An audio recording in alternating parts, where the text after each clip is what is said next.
ప్రభునందు ప్రియమైన దేవుని బిడ్డలారా, ఆన్లైన్ ఆరాధనని ప్రారంభించుకోవడానికి ముందుగా ప్రార్థన చేద్దాం. స్తోత్రం తండ్రి, పరమ తండ్రి, మీకు స్తోత్రాలు, స్తుతులు, వందనాలు చెల్లిస్తున్నాం ప్రభు.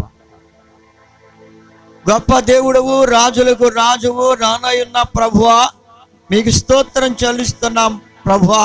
మీకు స్తోత్రాలు స్తోత్రాలు స్తోత్రాలు తండ్రి. ఈ ఆన్లైన్ ఆరాధనలు మీ దివ్యమైన వాక్యాన్ని ఏ బిడ్డకు ఏ వాక్యం అవసరమో అట్టి పరలోక సంగతులను మీరు బయలుపరచమని ప్రార్థన చేస్తున్నాను తండ్రి. దీన దాసుడైన నన్ను వాడుకోండి ప్రభు. ఈ వాక్యపు వెలుగులో నడిపించండి. బిడ్డలందరినీ వాక్యపు వెలుగులో నడిపించండి. మీ కరుణామానికి మహిమ, ఘనత, ప్రభావాలు తెచ్చుకోండి. దుష్టుని దూరపరచండి, చీకటి శక్తులను దూరపరచండి. పరిశుద్ధాత్మ శక్తి చేత నింపి ఒక్కొక్కరిని మీ వాక్యము చేత బలపరిచే మహిమ పొందమని యేసయ్య పరిశుద్ధ నామమును బట్టి ప్రార్థించి వేడుకొనుచున్నాం తండ్రి. ఆమేన్. ఒక పాట పాడిన తరువాత వాక్యాన్ని విందాం.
మంచువలే కృపను కురిపించితివి, మనస్సును నెమ్మదిని కలిగించుటకు.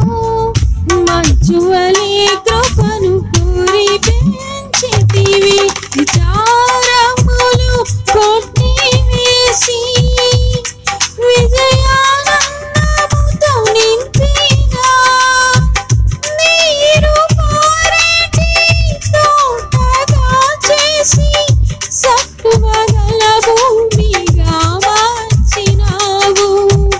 నీ కార్యములను వివరింపతరమా, నీ ఘన కార్యములు వర్ణింపతరమా. నా హృదయములో నీ వార్తలే, నా కనులకు కాంతి రేఖలు.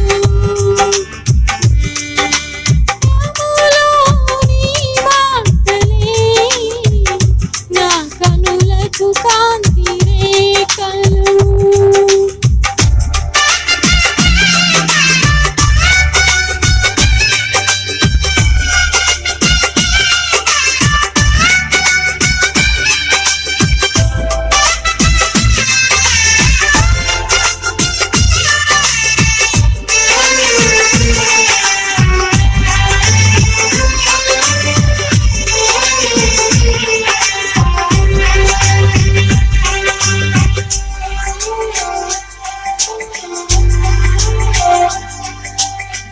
విరజిమ్మే ఉదయ కాంతిలో నిరీక్షణ దయ్యమును కలిగించితివి. విరజిమ్మే ఉదయ కాంతిలో నిరీక్షణ దయ్యము కలిగించి అగ్నిశోధనలు జయించుటకు మహిమాత్మతో నింపిన ఆర్పజాలని జ్వాలగా చేసి దీపస్తంభముపై నన్ను నిలిపినావు. నీ కార్యములను వివరింపతరమా, నీ ఘన కార్యములు వర్ణింపతరమా. నా హృదయములో నీ మాటలే, నా కనులకు కాంతి రేఖలు. నా హృదయములో నీ మాటలే, నా కనులకు కాంతి రేఖలు.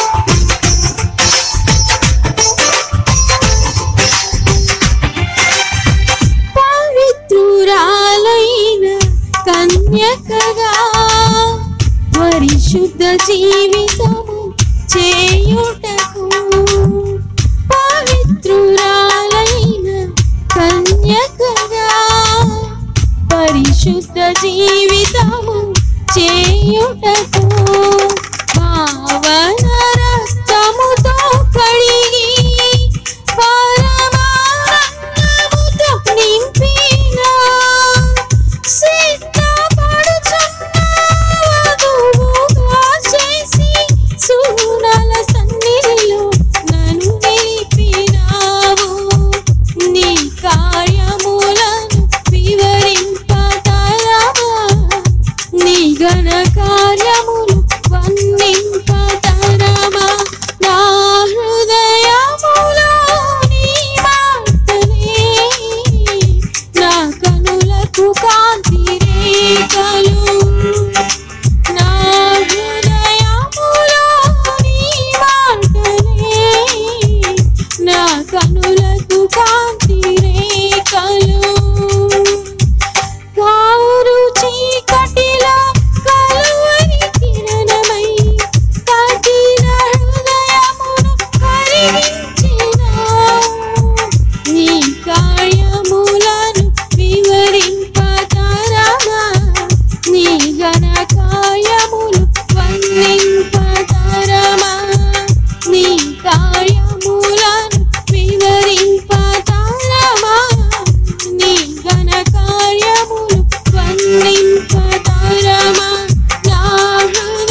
దేవునికి స్తోత్రం.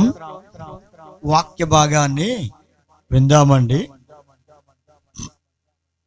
కీర్తన 4వ కీర్తన 4వ వచనం. భయమునుంది పాపము చేయకుడి. మనిషి జీవితంలో భయం అనేది ఉంటే పాపము చేయలేడు. భయము లేనప్పుడు పాపము చేయడం చాలా తేలిక.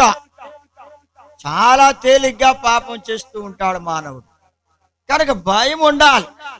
ఆ భయమునుంది పాపము చేయకూడని దేవుని వాక్యములో స్పష్టంగా చెప్పబడు. ఇప్పుడు భయం అనేది చాలా అవసరం. ఇప్పుడు పిల్లలు పెద్దవారంటే భయపడుతూ ఉంటారు. భయపడితే ఆ పిల్లల యొక్క భవిష్యత్తు బాగుంటుంది. అలాగే కుమారులు గాని కుమార్తెలు గాని తల్లిదండ్రులు అంటే భయం కలిగి ఉంటే వాళ్ళ భవిష్యత్తు కూడా చాలా బాగుంటుంది. లేకపోతే భయము లేనందువలన వారు దారి తప్పిపోతారు.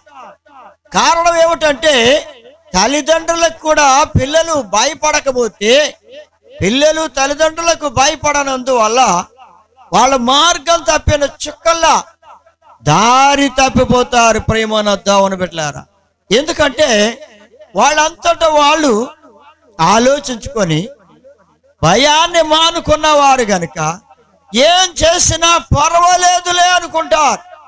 భయం ఉంటే పాపము చేయలేరు. భయం ఉంటే ఎవరేమనుకుంటారు, లేకపోతే పెద్దవారు ఏమనుకుంటారు, గొప్పవారు ఏమనుకుంటారు, కనుక నేను ఇలా చేస్తే దేవుడు ఏమంటాడో, నన్ను గూర్చి దేవుడు ఏమనుకుంటాడో అని ఆ భయం ఉన్న వాళ్ళైతే పాపము చేయరు. భయాన్ని మానుకుంటే పాపము చేయడం మానవుని జీవితానికి చాలా తేలిగ్గా ఉంటుంది. అయితే ఇక్కడ చూడండి, భయము లేని పట్టణాలు రెండిటిని గూర్చి దైవ గ్రంథములు చెప్పబడుతుంది. ఆదికాండం 19వ అధ్యాయం 4వ వచనము నుండి 7వ వచనం వరకు చూస్తే ఇక్కడ ఒక సంగతి కనబడుతుంది. సొదొమ గొమొర్రా అనే 2 పట్టణాలు ఉన్నాయి. 2 జంట నగరాలే, అంటే ట్విన్ సిటీస్. అయితే ఇక్కడ ప్రియమైన దేవుని బిడ్డలారా, అక్కడ ఉన్న పరిస్థితులు చాలా భయంకరంగా ఉన్నాయి. ఎలా ఉన్నాయో అన్న సంగతిని ఆలోచన చేద్దాం. లోతు అనే ఒక వ్యక్తి ఉన్నాడు, సొదొమ గొమొర్రాలో నివసిస్తూ ఉన్నాడు. ఆ లోతు దగ్గరకు దేవదూతలు వచ్చాయి. దేవదూతలు వస్తే అతను ఆ దేవదూతల్ని బ్రతిమలాడి నా ఇంటికి రండి అంటే, ఆ రోడ్డు మీదైనా మేము నివసిస్తాం ఈ రాత్రి అంతా, నీ ఇంటికి కూడా రాము అన్నాయి. అంటే లోతు ఇల్లు యోగ్యమైందిగా లేదు. ఎందుకు యోగ్యముగా లేదంటే ఆయన నివసించే ప్రాంతం చాలా భయంకరంగా ఉంది.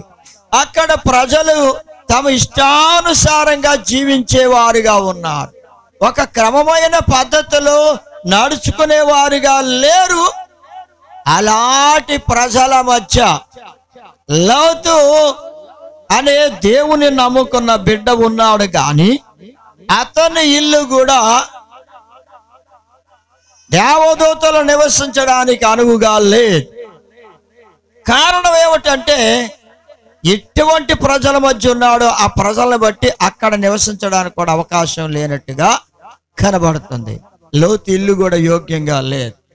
వాళ్ళ సోదరుడా, దేవుడు నీ ఇంటికే వస్తే, దేవుని భక్తులు నీ ఇంటికి వస్తే, దేవుడు నీ ఇంటికి వస్తే నీ హృదయం, నీ జీవితం యోగ్యంగా ఉందో లేదో నీవు ఆలోచించుకోవాలి. యోగ్యంగా లేకపోతే ఆయన నీ ఇంటిలోనికి రాడు. నీ ఇల్లు దేవుడు నివసించడానికి యోగ్యమైనదిగా ఉండాలి. ఇంటిలో అపవిత్రత, చెడ్డ కార్యాలు, మోసము, దుష్టత్వం నివసిస్తే ఆయన ఇంటిలో ప్రవేశించాడు. కనుక నీ హృదయంలో కూడా పాపము, అపవిత్రత ఉంటే ఆయన నీ ఇంటిలోనికి రాడు.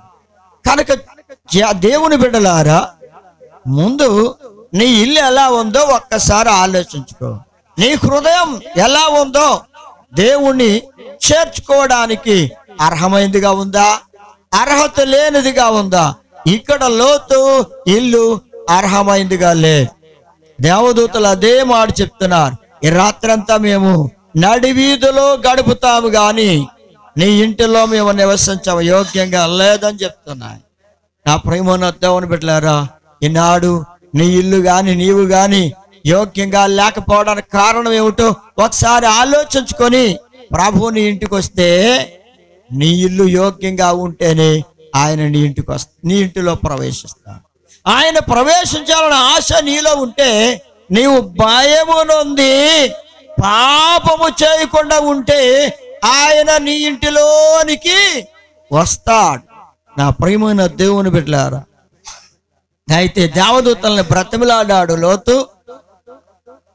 ఎంతో బ్రతిమిలాడితే దేవదూతలు ఒప్పుకొని ఆయన ఇంటికి వెళ్ళాయి. లోతు ఇంటికి వెళ్ళిన తర్వాత సాయంకాలం అయిపోయింది, చీకటపడిపోయింది.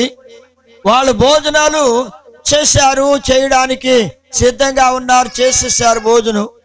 ఇక భోజనాలు అయింది. వారు ఆ ఇంటిలో ఉండగానే బాగా చీకటి పడిపోయింది. కనుక ఆ పట్టణాల్లోని ప్రజలందరూ, అందులో బాలురు, వృద్ధులు, యవనస్తులు, అంటే అందరూ కూడా, అంటే మగవారందరూ కూడా 4 దిక్కుల నుండి వచ్చారంటే, ఆ పట్టణానికి ఉన్న 4 దిక్కుల్లో నుంచి కూడా మగవారందరూ పరిగెత్తుకుని వచ్చారంట. ఎందుకు వచ్చారండి? వాళ్ళు వచ్చిన పనేమిటి అని ఆలోచన చేస్తే, నా ప్రియమైన దేవుని బిడ్డలారా, లోతు ఇంటి చుట్టూ ముట్టడి వేశారు. లోతు ఇంటి చుట్టూ చేరిపోయారండి. లోతు ఊహించలేదు, ఎవరు తలంచలేదు. ఆ ఇంటి చుట్టూ చుట్ట వేశారు. చుట్ట వేసి వాళ్ళు ఏమంటున్నారంటే, ఆ మనుషులు, లోతు నీ ఇంటికి వచ్చిన నీ ఇంటికి వచ్చిన వారిని వాళ్ళు ఏమనుకుంటున్నారంటే, మనుష్యులు అనుకుంటున్నారంటే. నా ప్రియమైన దేవుని బిడ్డలారా, పాపము మనుషుల యొక్క కన్నులకు అంధకారం కలిగేలా చేస్తది. అందంగా ఉన్నారు, అందంగా లేరు, ఇలా ఉన్నారు, ఏమిటో అక్కర్లేదు. పాప స్వభావము మనుషులు ప్రవేశిస్తే ఆ కామ వికార సంబంధమైన స్థితి ఇక ఏమీ ఆలోచించదండి. ఇక పాపం చేయడానికే పూనుకుంటారు తప్ప వాళ్ళు ఎట్టి పరిస్థితుల్లోనూ వెనకాడరు. అంటే ఈ సొదొమ గొమొర్రా ప్రజలు భయము లేని వారిగా ఉన్నారు. అస్సలు భయమే లేదండి. లేకపోతే బాలురు కూడా వస్తారా? బాలురు దగ్గర నుండి యవనస్తులు, వృద్ధులు కూడా వచ్చారంటే చూడండి. యవనస్తులు వచ్చారంటే అది వేరు గాని, బాలురు, యవనస్తులు, వృద్ధులు కూడా అందరూ వచ్చి ఇంటి చుట్టూ ముట్టడి వేశారండి. ఎంత భయంకరమైన పరిస్థితి చూడండి. భయము లేని వారు గనక వాళ్ళు అంటున్నారు, నీ ఇంటికి వచ్చిన ఆ మనుషులను బయటకు తీసుకురా, మేము వాళ్ళని కూడాలి అంటున్నారు. ఎంత పబ్లిక్ గా మాట్లాడుతున్నారో చూడండి. చాలా భయం మానుకున్నారండి. భయం లేదు. వారు అతనిని ఆశ్రయించి అతని ఇంటికి వచ్చారు, లోతు ఇంటికి అని ఆలోచించలేదు. ప్రియమైన దేవుని బిడ్డలారా, చూడండి, మన ఇంటికి ఎవరైనా వస్తే వారిని గూర్చి నేను ఎంత జాగ్రత్త తీసుకుంటాం, ఎంత భయంతో ఉంటాం. వారు మన ఇల్లు వదిలిపెట్టి వెళ్ళే వరకు ఆ గెస్ట్లను ఎంతో జాగ్రత్తగా చూచి పంపిస్తాం. అది నిజంగా భయం కలిగిన వారు చేసే పరిస్థితి. భయం లేని వారు వారిని గురించి పట్టించుకోరు, వారిని సరైన రీతిలో వారికి ఆతిథ్యం కూడా ఇవ్వరు, వారిని గురించి అసలు ఏమీ పట్టించుకోని పరిస్థితి. కానీ లోతు పట్టించుకుంటున్నాడు.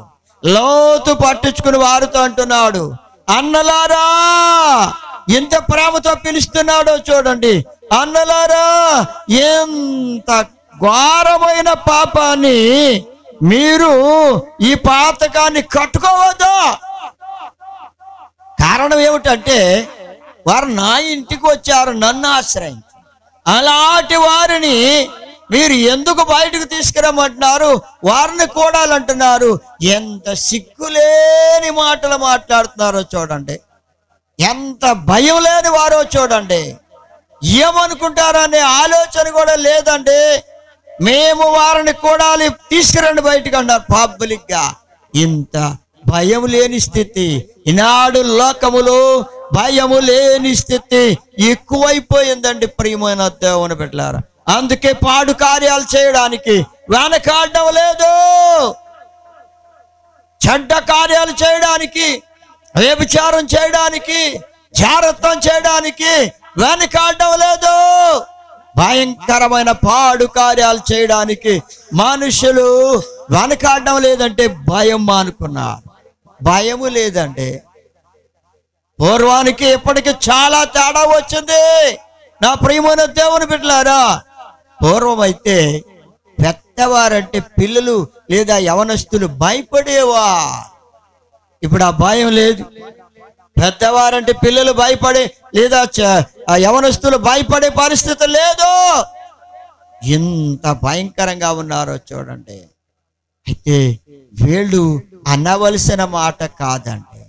అంటే ఆ సొదొమ గొమొర్రా పట్టణ ప్రజలు ఎంత భయం లేని వారిగా ఉన్నారో చూడండి ప్రియమైన దేవుని బిడ్డలారా. అందుకే ఆ మనుష్యులు అనుకుంటున్నారు వారు దేవదూతలని కూడా వాళ్ళకి అర్థం కావడం లేదండి. వాళ్ళు మనుషులు అనుకుంటున్నారు.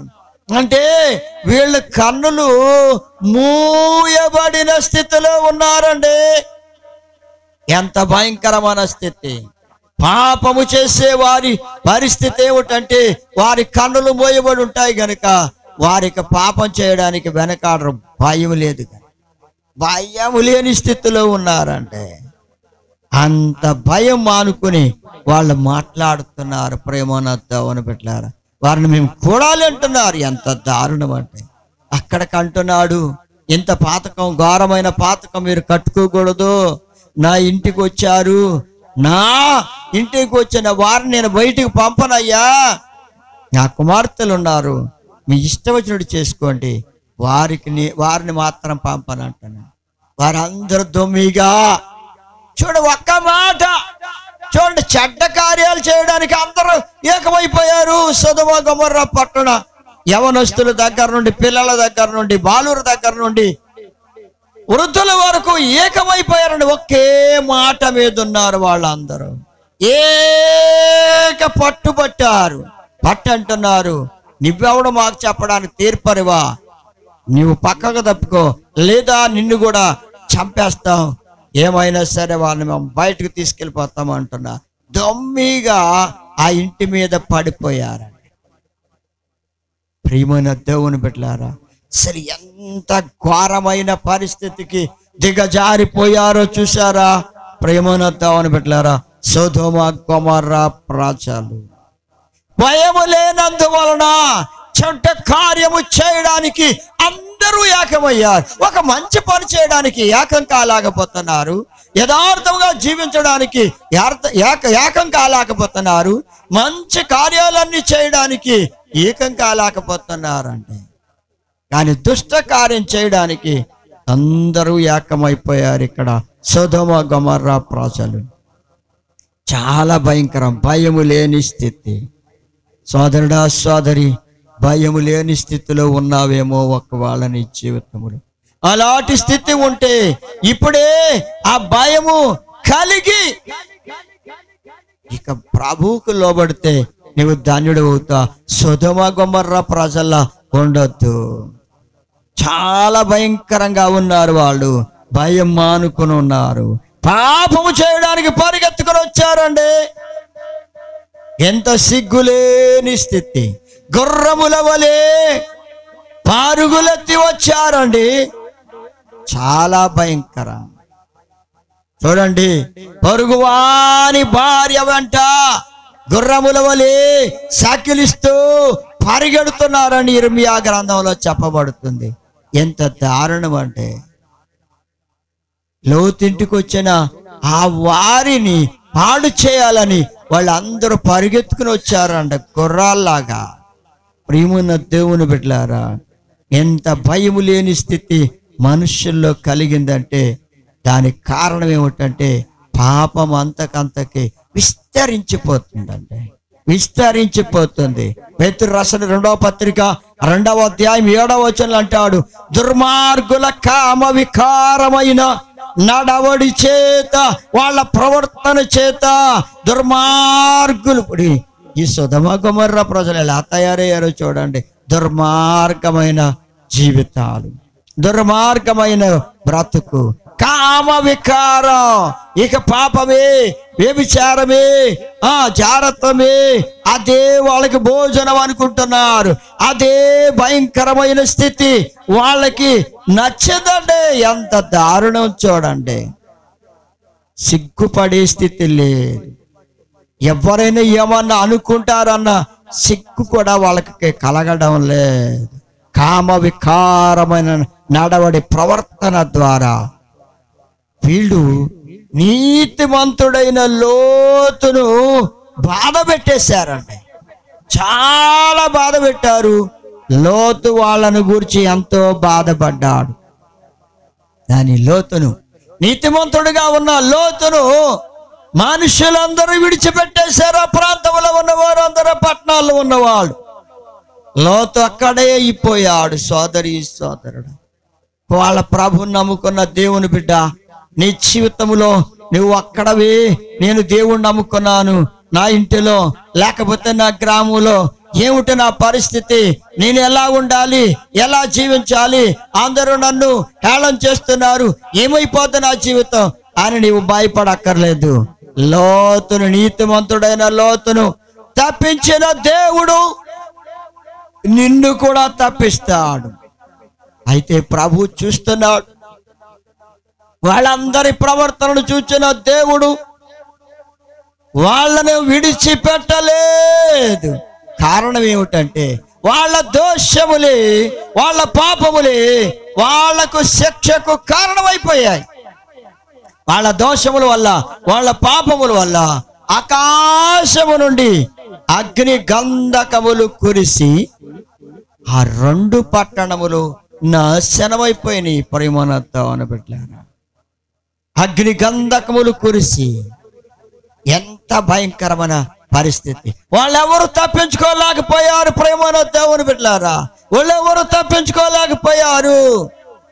ఎంత దారుణమైన పరిస్థితి. అయితే లోతును మాత్రం దేవుడు తప్పించాడు. దేవుడు తప్పించాడు. నిన్ను కూడా ప్రభువు తప్పిస్తాడు. ఎల్లోకములో నశించిపోకుండా నిన్ను తప్పించి నిత్యరాజ్యము కొరకు సిద్ధపరుస్తాడు. ప్రియమైన దేవుని బిడ్డలారా, ప్రభు నిన్ను విడిచిపెట్టాడు. నువ్వు ఒంటరిగా ఉన్నా భయపడక్కర్లేదు. ప్రభు నీకు తోడుగా ఉన్నాడు. ఆయన నీతిమంతుడైన లోతుకు తోడై ఉన్నట్లుగా నీకు కూడా తోడై ఉన్నాడు. జాగ్రత్తగా ఆలోచించుకో ప్రియమైన దేవుని బిడ్డలారా. నువ్వు ఈ లోకములో బాధపడినా గాని దేవుడు నిన్ను తప్పిస్తాడు. నిన్నేమీ విడిచి పెట్టడు. కనుక ఆ దేవదూతలు లోతును లోపలికి తీసుకొని తలుపు వేసి వాళ్ళకి కనుమొప్పు కలగజేసిన ఈ దేవదూతలు. వాళ్ళు ఏదో మనుషులు అనుకున్నారు, పాపం చేయాలనుకున్నారు. వారితో నా ప్రియమైన దేవుని బిడ్డలారా, వారు దేవదూతలన్న గ్రహింపులేని, జ్ఞానము లేని పరిస్థితిలో ఉన్నారు. దారి తప్పిన స్థితి, మూర్ఖత్వములో ఉన్నారు, జ్ఞాన శూన్యమైన స్థితిలో ఉన్నారు. శూన్యత, జ్ఞాన శూన్యత అయిపోయింది. శూన్యమైపోయింది జ్ఞానం వాళ్ళకి. అటువంటి వాళ్ళకి కనుమొప్పు కలగజేయగా వాళ్ళందరి కళ్ళు కనబడడం లేదు. ఇక వెతుక్కున్నారు తలుపు కనబడక వాళ్ళందరూ విసిగిపోయి అక్కడ నుండి నెమ్మదిగా ఒక్కొక్కరు వెళ్ళిపోయారు. నా ప్రియమైన దేవుని బిడ్డలారా, అప్పటికి కూడా వాళ్ళకి జ్ఞానోదయం కలగలేదంటే, అయ్యో ఇలా జరిగిపోయి మన కళ్ళు కనపడతలేదంటే మనం చేయడానికి వచ్చిన పని ఏమిటి, ఇలాంటి దుష్ట పని చేయడానికి వచ్చినందువల్లే మన కళ్ళు కనబట్టలేదు అని కూడా అనుకోలేదండి. అన్ని కూడా అనుకోలేదు. నా ప్రియమైన దేవుని బిడ్డలారా, వాళ్ళకి కొంచెం కాకపోతే కొంచెమైన పశ్చాత్తాపము రాలేదు. అందుకే ఆ పట్టణముల మీద అగ్ని గంధకములు కురిసి నశించిపోయారు. లోతు తప్పించబడ్డాడు. దేవుడు లోతును అతని భార్య పిల్లలిద్దరిని పట్టుకొని దేవదూతలు తీసుకుని వెళ్ళి ఆ పట్టణాన్ని నుంచి బయటికి తీసుకుని వెళ్ళిపోయారు. తప్పించబడ్డాడు. లోతు తప్పించబడ్డాడు. అలాగే ప్రియమైన దేవుని బిడ్డలారా, ఇర్మియా గ్రంథం 23వ అధ్యాయం 14వ వచనంలో చూస్తే యెరూషలేము ప్రవక్తలు కూడా ఘోరమైన క్రియలు చేయుచున్నారంటండి. దుర్మార్గపు కార్యాలు చేస్తూ వాళ్ళు దుర్మార్గత నుండి మరలకుండా దుర్మార్గుల చేతులను బలపరుస్తూ ఉన్నారు. వారందరూ దేవుని దృష్టికి సొదొమ వలె నైరి.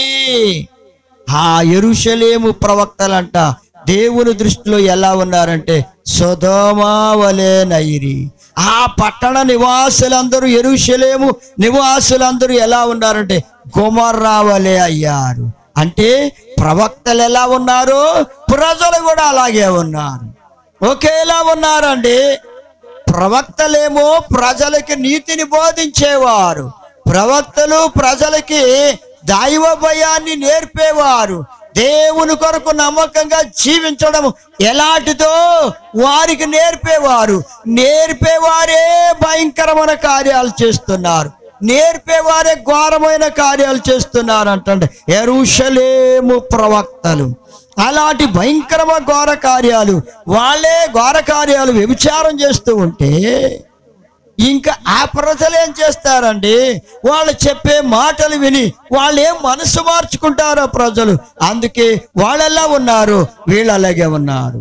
జాగ్రత్త ప్రియమైన దేవుని బిడ్డలారా, నీవు బోధించే బోధ ఎలా ఉందో నీవు ఆలోచించుకొని నిన్ను నీవు కాపాడుకుంటూ దేవుడంటే భయపడి నీ బోధన గురించి నీవు భయపడుతూ జాగ్రత్త కలిగి నీవు బోధిస్తే నీ బోధ విన్న వారిని నీవు రక్షించుకుంటావు సోదరి సోదరుడా. లేని ఎడల నీవెలా ఉంటావో ఆ ప్రజలు కూడా అలాగే ఉంటారు. చాలా బాధాకరమైన సంగతి, విచారకరమైన సంగతి ప్రియమైన దేవుని బిడ్డలారా. ఇది యెరూషలేము ప్రవక్తలు ఇలా ఉన్నారని స్పష్టంగా చెప్పబడుతుంది. అప్పుడప్పుడు పేపర్లో మీరు చదువుతూ ఉంటారు, వింటూ ఉంటారు సోదరి సోదరులారా. అలాంటి భయంకరమైన వారు అక్కడక్కడ కనబడుతూ ఉంటారు. అలాంటి ప్రవక్తలు కనబడుతూ ఉంటారు.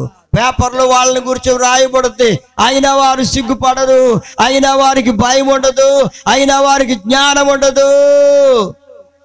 ఎంత దారుణమైన పరిస్థితి అండి. యెరూషలేము ప్రవక్తలను గురించి దేవుడు స్పష్టంగా చెప్తున్నాడు. వారు ఘోరమైన క్రియలు వ్యభిచారములు చేస్తున్నారు కనుక వాళ్ళు దుర్మార్గము నుండి వాళ్ళు మరలాలి. అయ్యో నేను ఎందుకు ఈ పొరపాటు చేస్తున్నానని వాళ్ళు మరలడం లేదంట, మానుకోవడం లేదు. దుర్మార్గ కార్యాలు చేసే వాళ్ళ చేతులు బలపరుస్తున్నారు. అంటే చేసిన బాధ లేదులే అన్నట్టుగా వాళ్ళు బలపరుస్తున్నారంటే వాళ్ళని ఎంత దారుణం అంటే. ఇలా చేయకూడదు, ఇది మంచిది కాదు, ఇది చాలా ప్రమాదకరమైన పరిస్థితి. దేవునికి విరోధమైన పనులు చేయొద్దు అని బోధించవలసిన వాళ్ళు ప్రవక్తలు. నా ప్రియమైన దేవుని బిడ్డలారా, ఇంత దౌర్భాగ్యమైన పరిస్థితి కలగడానికి కారణం భయము లేదు. భయము లేనందువలన, భయము నొందకపోవడమే వాళ్ళు పాపం చేయడానికి కారణం. ప్రజల్ని కూడా దారి తప్పించేశారు, ప్రజల్ని కూడా దారి తప్పిస్తున్నారు. జాగ్రత్త ప్రియమైన దేవుని బిడ్డలారా, ఇలాంటి వారు అక్కడక్కడ కనబడుతున్నారు. వారికి దూరంగా ఉండాలి. వారికి దూరంగా ఉండి దేవునందు భయభక్తులు కలిగి, పరిశుద్ధత కలిగి, ప్రభుకిష్టమైన బిడ్డలుగా జీవిస్తే మీరు ధన్యులవుతారు. ప్రియమైన దేవుని బిడ్డలారా, చూడండి ఇర్మియా గ్రంథం 32వ అధ్యాయం 35వ వచనంలో చూస్తే, ఇక్కడ యూదా వారు పాపములో పడిపోయారు, ఎవరైనా ఇట్టి హేయ క్రియలు చేయుదురన్న మాట నాకెన్నడూ తోచలేదు అని దేవుడు అంటున్నాడు. యూదా వారిని గురించి ఎంతగా ఆ దేవుడు మరి వారు నేనంటే ఎంతో భయపడేవారు యూదా వారంటే అని దేవుడు అంట ఆ యూదా వారిని గురించి ఎంతో చక్కగా మరి ఆలోచించుకున్నాడంటే. అయితే నేను ఎప్పుడూ కూడా ఇలా చేస్తారని నేను అనుకోలేదు, ఇలాంటి మాట నాకెన్నడూ తోచలేదు. యూదా వారిని గూర్చి వారు పాపములో పడి హేయమైన క్రియలు చేస్తారని నేను ఎప్పుడు కూడా నాకెప్పుడు తోచలేదంటున్నాడు. నిజంగా వాళ్ళు ఎంత భయం కలిగి ఉన్నారో దేవుడు అంటే. ఒకప్పుడు దేవుడు అంటే ఎంతో భయం కలిగిన వారిగా ఉన్నారు యూదావారు. యూదావారు అంటే దేవుణ్ణి స్తుతించేవారు, యూదావారు అంటే దేవుణ్ణి కలిగిన వారు, యూదావారు అంటే దేవుణ్ణి అనుసరించేవారు, దేవుని కొరకు నమ్మకంగా జీవించేవారు. అలాంటి వారి ఏం చేస్తున్నారంటే ఘోరమైన హేయ క్రియలు చేస్తున్నారు. ఇలా చేస్తారని నాకు తోచలేదన్నాడు. అసలు ఈ మనిషి ఇలా ఉంటాడని నేను అనుకోలేదు, ఇలా చేస్తాడని నాకు తోచలేదు, నేను అనుకోలేదు. నిజమే ప్రియమైన దేవుని బిడ్డలారా, పైకి ఎంతో చక్కగా కనబడుతూ ఉన్నారు మనుషులు, కానీ చేసే పనులు చూస్తే రహస్యమైన కార్యాలు, భయంకరమైన కార్యాలు, దుష్ట కార్యాలు, ఏ క్రియలు ఒకవేళ నువ్వు చేస్తున్నావేమో సోదరి సోదరుడా, వాటి నుండి నీవు వాయిదొలగాల్సిందే. వాటిని విడిచిపెట్టి దేవుని వద్దకు రావాలి సోదరి సోదరుడా. నిజంగా నీ కోసం ప్రభు ఎంతగా దుఃఖపడుతున్నాడు, ఎంతగా బాధపడుతున్నాడు. ప్రభు నీవు దుఃఖ పెడుతున్నావేమో, ప్రభువుని నీవు బాధపడుతున్నావేమో సోదరి సోదరుడా, ఆలోచన చేసుకో. వాళ్ళు కూడా భయం మానుకున్నారు గనక. ఒకప్పుడు భయం కలిగిన వారే యూదావారంటే, కానీ ఇప్పుడు ఎలా ఉన్నారంట? భయం లేదంట. దేవుడంటే భయం మానుకున్నారు, అందుకే వాళ్ళు హేయ క్రియలు చేస్తున్నారు. మీ హేయ క్రియలు నా ఎదుట నుండి తొలగించుకోండి అంటున్నాడు ప్రభు. ఆయన ఎదుట కనబడుతున్నాయంటే యూదావారి యొక్క పాపములు, యూదావారి యొక్క దోషములు, వారి యూదావారి యొక్క పాపములు ఇనుప గంటంతో రాయబడిపోయినవే. వాళ్ళ సోదరి సోదరుడా, అవి ఎన్నటికీ తీసివేయబడకుండా ఇనుప గంటంతో రాతి మీద చెక్కబడినట్లుగా చెక్కబడి ఉన్నాయి. తొలగిపోయి చెరిపోయే పరిస్థితులు లేదు. ప్రేమను దేవుని బిడ్డలారా, ఒకవేళ నువ్వు చేసిన దోషాలు గాలికి పోతాయి అనుకుంటున్నావేమో, అవేమి పోవు, అవి అలాగే నిలిచి ఉంటాయి. జాగ్రత్తగా ఆలోచించుకో సోదరి సోదరుడా. ఇర్మియా గ్రంథం 44వ అధ్యాయం 9-10 వచనాలు చూస్తే ఇక్కడ యూదా రాజుల గురించి కూడా అదే చెప్పబడుతుంది.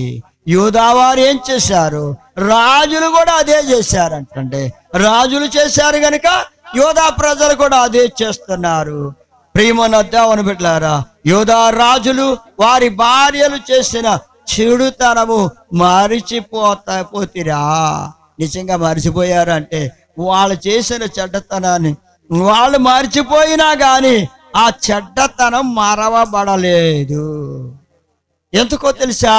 వాళ్ళు కనీసం ఎలాంటి చెడ్డ కార్యాలు చేశాం, ప్రజల్ని దారి తప్పించాం, నేను చేసిన చెడ్డ కార్యాల వల్ల రాజులై ఉన్న మేము మా భార్యలు చేసిన చెడ్డతనము వల్ల, చెడ్డ కార్యాల వల్ల ప్రజలు కూడా దారి తప్పిపోయారు అని కూడా వాళ్ళు ఆలోచించుకోలేదంట.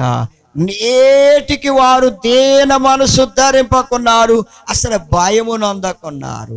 భయం అనేది వారిలో కలగలేదంటండి.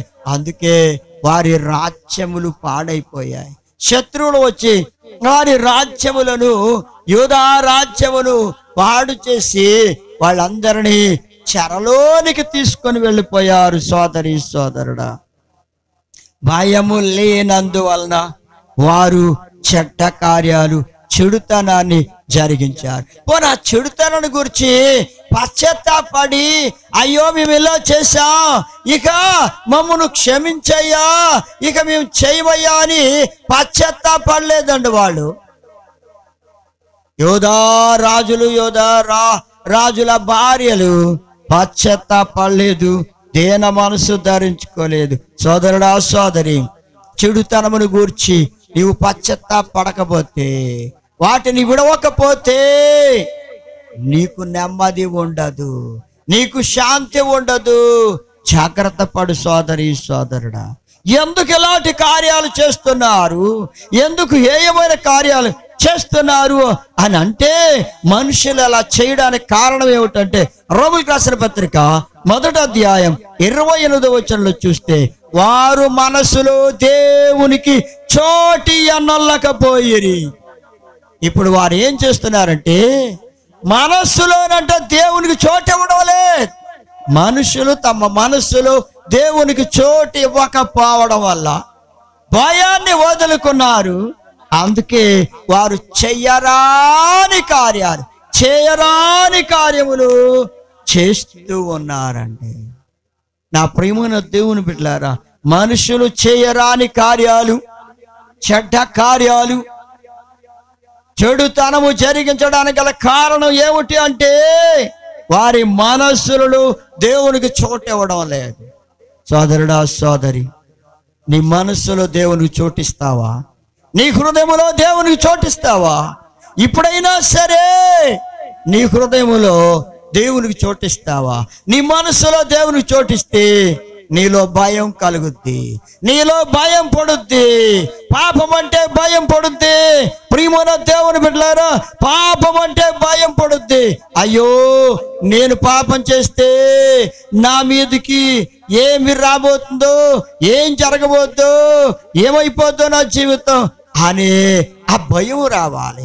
ఆ భయం రాకపోతే, అసలు మనసులో దేవునికి చోటు ఇవ్వకపోతే భయం ఎక్కడి నుంచి వస్తుందండి? దేవునికి చోటు ఇవ్వండి.